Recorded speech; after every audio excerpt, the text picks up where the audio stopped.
میں پھر کہوں گا اسلامی انقلاب کا وعدہ سے کیا کس نے ہے؟ اللہ نے کیا ہے، اس کے رسول نے کیا ہے، مولانا مودودی نے کیا ہے؟ نہیں کیا کسی نے وعدہ۔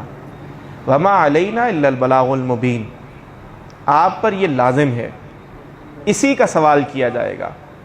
انقلاب نہیں آئے گا تو کیا کریں گے؟ ناکام ہو گئے ہم؟ نہیں ناکام۔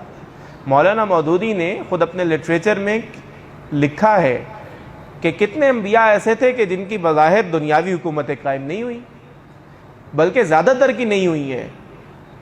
چند ہیں جن کی حکومتیں دنیاوی طور پر آپ کہہ سکتے ہیں ملکوں پر قائم ہوئی ہیں یا اقوام پر قائم ہوئی ہیں۔ کئی انبیاء ایسے تھے کہ جو قتل کر دیے گئے، سولیوں پر چڑھائے گئے، آروں سے چیرے گئے۔ کئی انبیاء ایسے ہیں کہ وہ ان کی امتیں بہت کم لوگوں پر مشتمل تھیں۔ تو اس سے کیا ثابت ہوتا ہے کہ وہ ناکام تھے؟ نہیں۔ اصل چیز یہ ہے کہ آپ حق کے مطابق اپنی ساری زندگی گزاریے اور آپ کو جب موت آئے تو آپ حق پر موجود ہوں۔ یہ مطلوب چیز ہے اور اسی کے بارے میں مواخذہ کیا جائے گا، اسی کے بارے میں سوال کیا جائے گا۔ اس کا رزلٹ کیا نکلتا ہے، نتیجہ کیا نکلتا ہے، کب نکلتا ہے، اس کا وعدہ آپ سے نہ اللہ نے کیا ہے نہ ہی یہ ریکوائر ہے۔ ہو سکتا ہے کل کو آ جائے۔ اللہ کے دربار میں کوئی پابندی ہے؟ مجھے بتائیے، حضرت یوسف علیہ السلام جب جیل سے نکل کر اپنے مملکت کے حکمران بنے تھے، کوئی ایک رات پہلے بھی کہہ سکتا تھا کہ یہ کل کا بادشاہ بیٹھا ہے ہمارے درمیان جیل میں؟ تو اللہ کے دربار میں فیصلے ہونے میں کوئی جلدی نہیں ہوتی، اور نہ ہی اللہ کسی کا پابند ہے کہ اس کی خواہش تھی تو اس کو حکمرانی ملنی چاہیے۔ نہیں، یہ اللہ کے اذن ہیں، اللہ کے فیصلے ہیں۔ آپ سے مطلوب یہ ہے کہ آپ درست راستے پر درست طرز عمل اپناتے ہوئے اپنی ساری زندگی اس پر خرچ کر دیجئے۔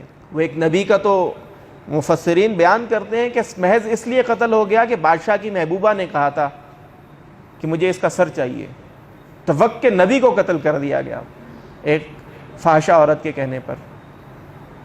تو آپ اس سے کیا رزلٹ نکالیں گے؟ تو دیکھیے، کامیابی اور ناکامی آپ سے مطلوب ہی نہیں ہے تو جو چیز آپ سے کنسرن ہی نہیں ہے اس کے بارے میں پریشانی کس چیز کی ہے؟ سمپل۔ جس کے بارے میں پریشانی ہے اس کے بارے میں لیجئے، ہر لمحہ غور کیجئے کہ آپ درست سمت میں چل رہے ہیں یا نہیں۔ ہر لمحہ غور کیجئے کہ آپ کی پالیسی ٹھیک ہے یا نہیں۔ ہر لمحہ غور کیجئے کہ آپ مطلوب محنت کر رہے ہیں یا نہیں۔ ہر لمحہ اپنے بارے میں فکر مند رہیے کہ میں جس راستے پر چل رہا ہوں اس میں کہیں میری وجہ سے تو کوئی مسائل کا پیدا نہیں ہو رہے، میں تو راستے کی رکاوٹ نہیں بن رہا۔ آپ یہی کیجئے، اس سے آگے رزلٹ کیا نکلتا ہے وہ مطلوب نہیں ہے آپ سے۔ جب آپ سے مطلوب نہیں ہے تو اس کے بارے میں جذباتی نہیں ہوں گے، آپ اس کے بارے میں ریشنل رہیں گے۔ آپ اپنے اسباب سے، مظاہر سے، ان کے مطابق چیزوں کو لے کر چلیں گے، جذبات کی بنیاد پر نہیں لے کر چلیں گے۔